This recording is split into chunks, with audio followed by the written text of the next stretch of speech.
ሰላም ቤተሰብ እንዴት ናችሁ? ደህና ናችሁ? ያለው አልሐምዱሊላህ። ዛሬ በክሮም በኤአይ ቪዲዮ ልንሰራ እምቢ አለን። የኤአይ ቪዲዮ እንዴት መስራት እንችላለን? ያለ ክሮም ማለት ነው። ያለ ክሮም እንዴት አድርገን በሌላ አፖች በሌላ ኤአዮች እንዴት መስራት እንችላለን የሚለውን ስቴፕ ባይ ስቴፕ አሳያችኋለሁ። ተከታተሉ ማለት ነው። በጣም ቀላል ነው። በጣም ምንም የሚከብድ ነገር የለውም። ግን መጀመሪያ ያው ይከብዳል ለማያውቅ ሰው ማለት ነው። ከዛ ከተማራችሁ ካያችሁ ደጋግማችሁ ካያችሁ አይከብድም ማለት ነው። በጂሚናይ እና በቻት ጂፒቲ እንዴት አድርገን እንደምንሰራ ነው ማሳያችሁ።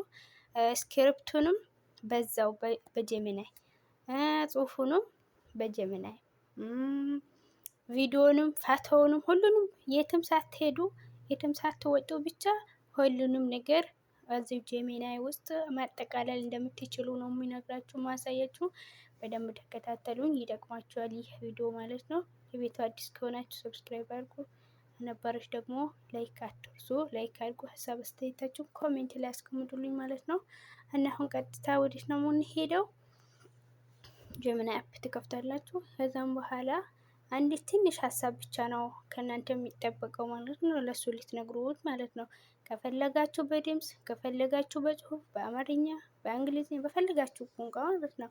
ከዛ አሁን ምንድነው እና እኔ አላዘጋጀሁም አልጻፍኩም፣ ከእናንተ ጋር ነው የምንጽፈው ማለት ነው። አብረን አሁን አባት ለልጁ የሚመክረው ቆንጆ ምክር ብዬ እጽፋለሁ ማለት ነው።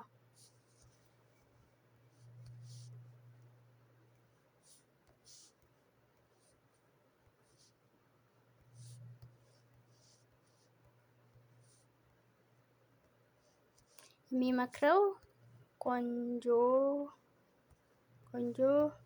ምክር በትረካ ቆንጆ አርጋ አዘጋጅልኝ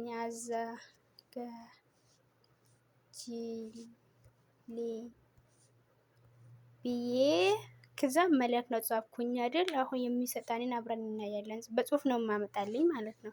ከዛ እዚች ጋር ቀስቷን ስትጫኗት ይሄዳል። ከዛ ሰርች አድርጎ ያመጣልናል ማለት ነው። ይሄው እንደሚታየው በዚህ መልኩ አመጣልኝ ይሄንን ሁላ ማለት ነው። እዩት። ከዛ ከፈለጋችሁ ታነባላችሁ፣ ካልፈለጋችሁም ግን ማንበብ አለባችሁ። የምትፈልጉት ነው ወይስ ማትፈልጉት ነው? ከዛም በኋላ እንደዚህ አድርጎ አመጣልንና ይሄንን ጽሁፍ ምን እናደርገዋለን? እስቲ ለምሳሌ አንድ ትንሽ ላንብብላችሁ። በአንድ የአባት እና የልጅ ታሪክ የእውነተኛ ስኬት ምስጢር ይላል። በአንድ ውብና ሰላማዊ መንደር ውስጥ አቶ በቃላ የተባሉ ጥበበኛ አባት ይኖሩ ነበር። አንድ ቀን ብቸኛ ልጃቸውን አበባን ጠርተው ከቤት ውጪ ባለው ትልቅ የዋርካ ዛፍ ስር አብረውት ተቀምጠው አበባ ጎበዝ እና ታታሪ ወጣት ቢሆንም በህይወቱ ፈጣሪ ስኬትን ይፈልግ ስለነበር አብዛኛውን ጊዜ በችኮላና በጭንቀት ይዋጥ ነበር ይላል። ከዛ አባቱም የልጃቸውን ሁኔታ ተረድተው የህይወት ታላቅ ምስጢር ሊያካፍሉት ፈለጉ። ከዛ ምን አላቸው?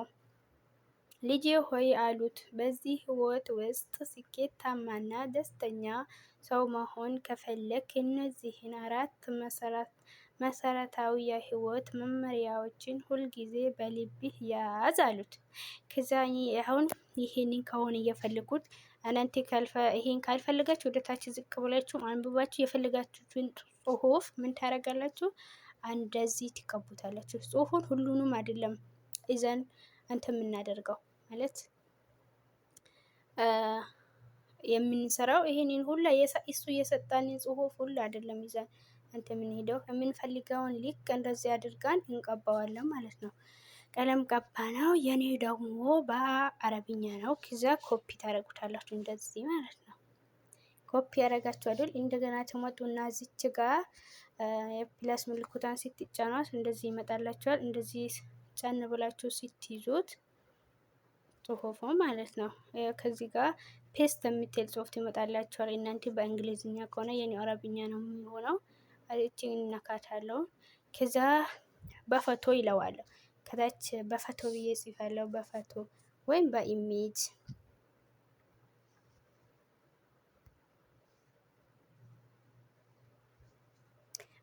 ብዬ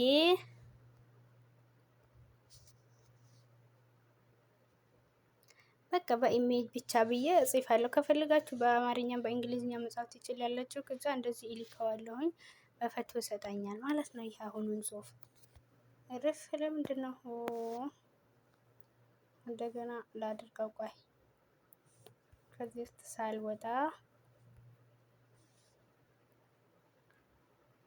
እንደገና እጽፋለሁ። ሶሪ እዛ ኮፒ ለወልና እዚህ ጋር እመጣለሁ። በደንብ ማብራራት ይፈልጋል። እዛ ነው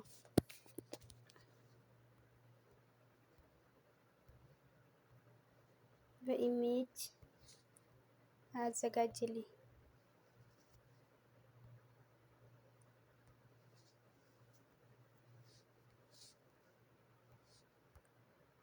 እንደዚህ አድርጌ እልክለታለሁ ማለት ነው። አሁን ያው ይኸው አሁን ክሬት እያደረገ ነው ቪዲዮ ማለት ፎቶ ሊሰጣኝ ማለት ነው። እንጠብቀዋለን እስከምሰጠን። የኔ እንትን ሸበካዬ ዳይፍ ስለሆነ ብዙ እንትን አይፈጥንም። ከዛ እንደዚህ ሲሰጠኝ ምን አደርገዋለሁ? ዳውንሎድ አደርገዋለሁ ማለት ነው። ይኸው የሚያምር አባትና ልጅ ሲመካከሩ አያቸው፣ ደስ ሲል። ጀርባውን ይዞት አባትዮ እንደዚህ የእንትን እያደረጉት ነው። ዋርካዋ ሲታምር፣ ከኋላ ያለው እንትን ሲያምር፣ ቤት ምናምን ሀገ ሰፈሩ እንደዚህ ጋላሪ ውስጥ ይቀመጣል ማለት ነው ይሄ ቪዲዮ። ከዛም እንደዚህ ብለን እንወጣና እንደገና እንሄዳለን ወዴት? ያሁኑኑ እንትን የቀባን ቀለም ቀብተን ያመጣነውን ጽሁፍ ማለት ነው። አሁንም ቀለም እንቀባውና እንመጣለን። አሁንም እንደዚህ ቀለም ይቀባዋል። በእጃችሁ እንደዚህ ጫን እያላችሁ ነው ይቀቡት። ምንድነው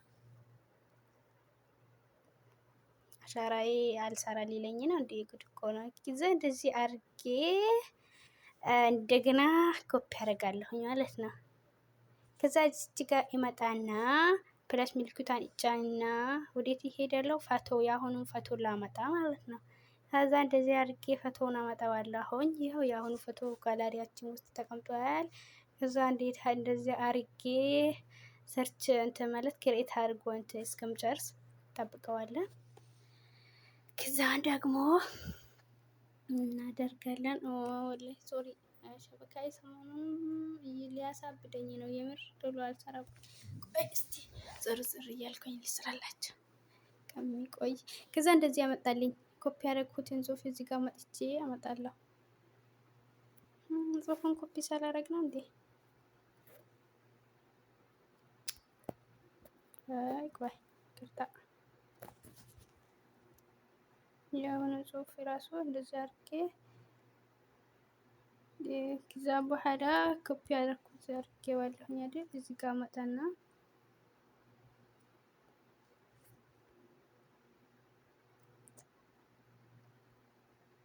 ይሄ እዚህ ጋር ጽሁፉን አምጥቼ ከፎቶ ጋር እልከዋለሁ። ጽሁፉንና ፎቶውን አንድ ላይ አድርጌ እጽፋለሁ ማለት ነው። ከዛ እንደዚህ አድርጎ ይቅርታ በቪዲዮ ሳልለው ላኮትኝ። እንደገና በኢሜል ላወጣልኝ ነው። ቪዲዮ ሳልለው ላኮትኝ። ይቅርታ። እንዴት ላድርገው አሁንም መልሰው በቪዲዮ ወይ ዝም እስቲ ቆይ ምን እንደሚያመጣልን እናያለን። እንደዚህ አድርጋችሁ ከታች መጀመሪያ በቪዲዮ ብዬ እንትን ብዬዋን ነበር።